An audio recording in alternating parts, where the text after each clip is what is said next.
Hello guys! Kumusta kayong lahat dyan? And good morning sa mga nasa Pilipinas and good evening sa mga nasa Canada. Ngayon ay araw ng Lunes dito sa Canada and araw ng Martes ng umaga dyan sa Pilipinas. So, kumusta kayo lahat dyan guys? And shout out sa mga nakapanood sa mga nauna kong vlog. And meron palang isang nag-comment guys na tinatanong kung paano daw yung pagsisave namin dito sa Canada. So, or yung budgeting. Actually, wala namang special sa ginagawa namin.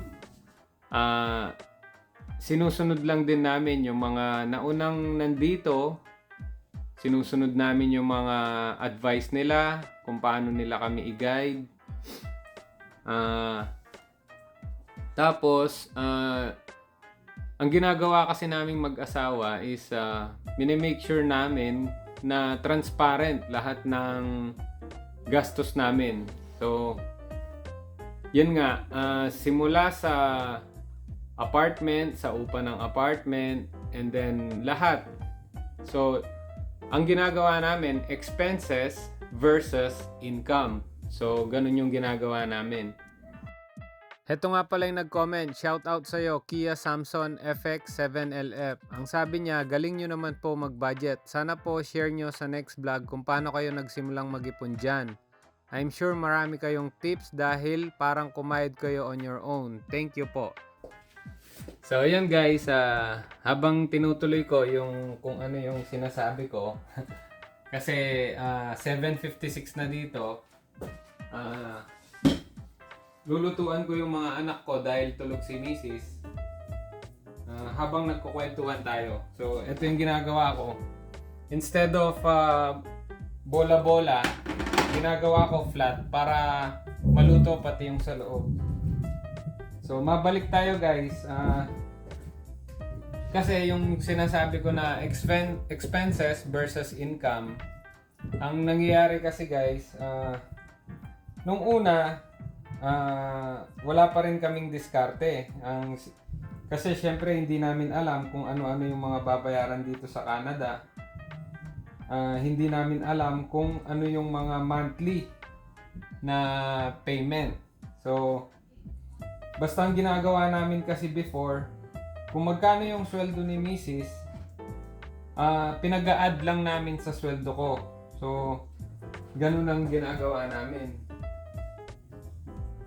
Tapos, ang mga binabayaran namin nun is, halimbawa, umaabot ng $3,000. So, basta titignan namin kung kakayanin naming bayaran lahat ng $3,000 na yon. So, nung natututunan na namin, nililista namin lahat. Actually guys, si Mrs. palagi siyang parang nag-a-accounting. So, saglit lang. May papakita ako sa inyo. So, kasi ito, pinag-usapan naming dalawa. Ayan guys. Merong notebook kasi si Mrs. na nililista niya lahat. So, para siyang planner.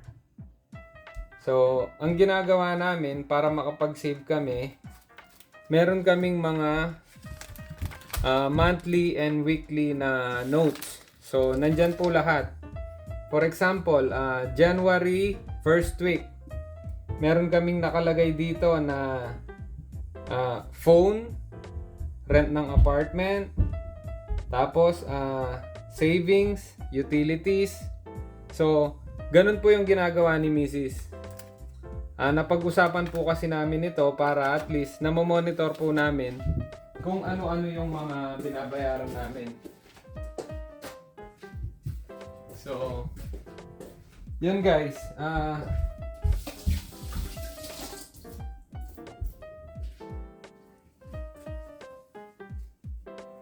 Nung una, hirap kaming mag-budget dahil nga hindi namin alam kung ano-ano. So, ang ginawa ko guys, lahat ng fixed budget, gusto ko ako na lang yung magbabayad. Ano-ano yung mga yon? For example, yung apartment, dahil hindi nagbabago yung upa ng apartment, 1.7 siya guys. Tapos yung bayad sa sasakyan, hindi rin nagbabago yon. Yung sa amin ngayon, dahil basic car lang yung kinuha namin, dahil bago lang naman kami dito kasi guys, necessity talaga yung sasakyan. So, ang kinuha ko pala guys na sasakyan is Toyota Corolla na second hand. Hindi ako nag brand new dahil actually nung nasa Pilipinas ako, hindi talaga ako pa nagba-brand new dahil ang nangyayari kasi pag brand new and dahil nagsisimula pa lang naman ako, hindi naman yun yung talagang pinakagusto ko at hindi ko pa talaga kaya. Second hand yung mga binibili ko pero yung slightly used. Yung hindi ako mamomroblema. Although mayroon naman akong idea din kung paano mag-check ng sasakyan dahil father ko is mekaniko. Medyo may idea naman ako guys. So, lutuan ko muna sila. Ayan guys, oh. So, pork giniling to, nilagyan ng onion, tapos onion leeks, egg, ano pa ba? Ano pa kasi? Carrots, yun. Para sa mga bata guys. So, mabalik tayo. Yung nabanggit ko na yung pinag-usapan namin ni Mrs. na lahat ng fixed budget, ako na yung nagbabayad. Hindi naman ibig sabihin na magkahiwalay kami ng pera. Hindi. Kasi siyempre, iba-iba nga tayo ng diskarte. Meron kasi na kapag pera ni Mrs., pera lang ni Mrs. Pag pera ni Mr., pera pa rin ni Mrs. Hindi ganon.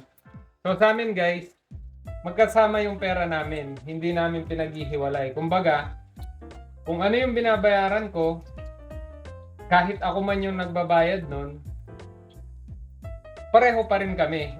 Kasi pera niya, pera ko, pera niya pa rin. So, nag-uusap naman kami palagi tungkol dyan. Ganun yung kasi ang usapan namin guys, sabi ko nga sa kanya, yung pera kasi, number one yan na pinag-aawayan na mag-asawa. Hindi ko alam kung may mag-a-agree sa inyo. Pero, ever since na mag-asawa kami ni Mrs., ang sabi ko sa kanya, ayokong meron tayong pag-aawayan tungkol sa pera. Dahil siyempre, meron din siyang binibigyan sa family side niya. Meron din akong binibigyan sa family side ko. So, pinag-uusapan namin yung lahat. So, katulad yon, kapag nagsweldo ako ngayon guys, ang nagiging budget ko, sa sweldo ko, binabayaran ko yung apartment, yung car insurance, yung monthly payment ng car, tapos yung insurance ng bahay, yung lahat ng hindi nagbabago. I mean, kasi yung utilities guys, nagbabago yan. Paiba-iba yan kung magkano yung na-consume nyo, di ba? Yung grocery, nagbabago yan. Kung malaki yung grocery ngayon, siyempre, malaki din yung iba-budget dapat. Although, ang pagbabudget namin sa grocery is, tulad nga nung nakaraan ko na vlog, 200 per week. Pero hindi yun nangangahulugan na pag 200 na yung nagastos mo, hindi ka na pwedeng bumili. Siyempre, kung may kailangan sa bahay, bibili ka pa rin. Ganda guys, oh. So, ang tinutukoy ko guys, halimbawa, nag-budget kami ng 200, di ba? Weekly. Ngayon, ang nagastos namin is 250.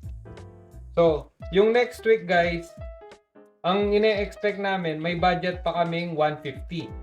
Ganon. Kasi nga, sumobra kami sa week na to, di ba? So, pero hindi siya, sabi ko nga, hindi siya ganon ka-stricto. Kumbaga, para lang meron kang makaano sa mind mo na, ang budget natin ngayon is 150. Kung sakali guys, sumobra ulit. Dahil ang budget nga, 200 per week. sumobra ulit. Ang naging budget namin is the second week, umabot na kami ng 500. So, sobra na kami ng 100, di ba? So, sa third week, titingnan namin kung kayang i-budget yung 100. Ganun lang guys. Ganun yung ginagawa namin dito. So, although sabi ko nga, iba-iba tayo ng diskarte, pero sa grocery, ganun yung ginagawa namin. Tapos, maliban doon, kapag nilista na lahat ni Mrs., ganun din sa utilities. Kasi yung utilities, minsan mainit. So, laging nakasindi yung aircon. Minsan naman, sobrang lamig dito sa Canada, laging nakasindi yung heater. Lalo na pagka yung mga winter clothes, ang kakapal, siyempre, magwa-washing machine ka ng ilang beses sa ilang araw. And then, dito sa Canada, yung paglalaba kasi is 7 p.m. onwards kapag weekdays. And then, kapag holidays naman and weekends, pwede kang maglaba the whole day. Dahil meron siyang parang power saving kapag 7 p.m. onward. Nakalimutan ko yung exhaust. Nangangamoy na sa basement. Yun yung mahirap guys pagka nasa basement eh. Hello. Nagluluto pa lang ako, Toy. Wait nyo matapos bago kayo kumain. Pagdating naman guys sa pagbili-bili, kami kasi hindi naman din masyadong maluho. Although, binibili pa rin naman namin yung gusto namin, pero hindi yung sobra-sobra. Kumbaga, kapag wala kaming sobra or extra na budget, for example, ako guys, diba, meron akong binabayaran na fix. So, nakapag-overtime ako ng higit dun sa ine-expect ko na susweldohin. So, ang gagawin ko guys, yung naitabi ko, for example, nakapagtabi ako ng $100, $200, nabayaran ko na lahat ng dapat kong bayaran. So, yung nasave ko na yun guys, nakatabi na yun para at least kapag meron akong gustong bilhin, mabibili ko siya. Hindi ako kukuha guys dun sa budget na pinambabayad namin. So, ganun ang diskarte ko guys. Kasi, yung iba kaya nahihirapan guys, naaapektuhan yung pambudget nila na pambayad sa kung ano-ano. Halimbawa, sa nagbabayad ng apartment, biglang bumili ng mamahaling gamit. Although, syempre, kanya-kanya nga tayo ng diskarte, wala namang pakialaman pagdating sa pagbili-bili dito. Pero, kami kasi, ganun yung ginagawa namin. If wala kaming extrang pera na sobra dun sa pambayad, hindi kami bibili. Ganun lang siya. So, siguro, kung sa ibang mga vlog ko or sa Facebook post, nakikita ng iba na meron akong mga nabibiling mga gamit, sapatos, mga ganyan. So, malinaw yun na galing yun sa sa sobra ko. At nabayaran ko na yung mga nun. Tanggal.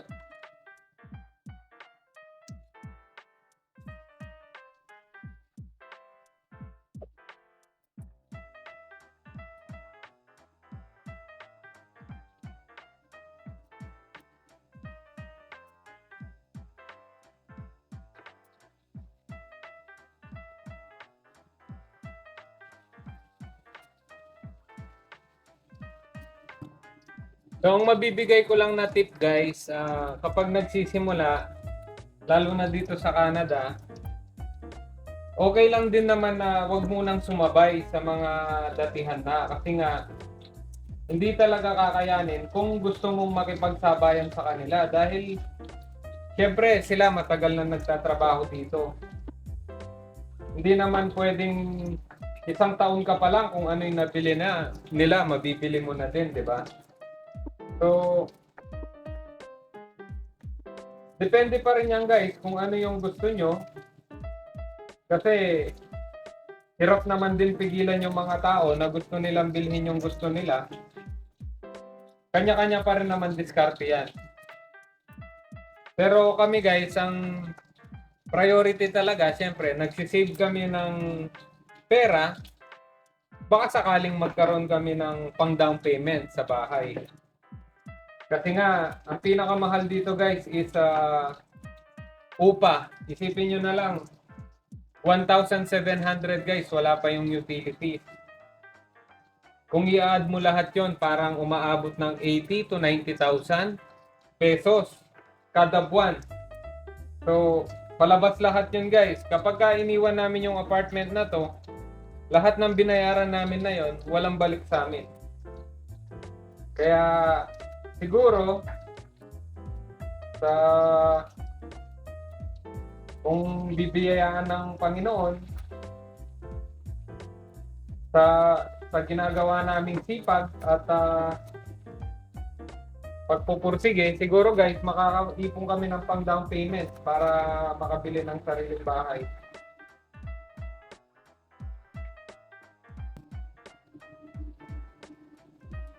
Pero lahat naman ng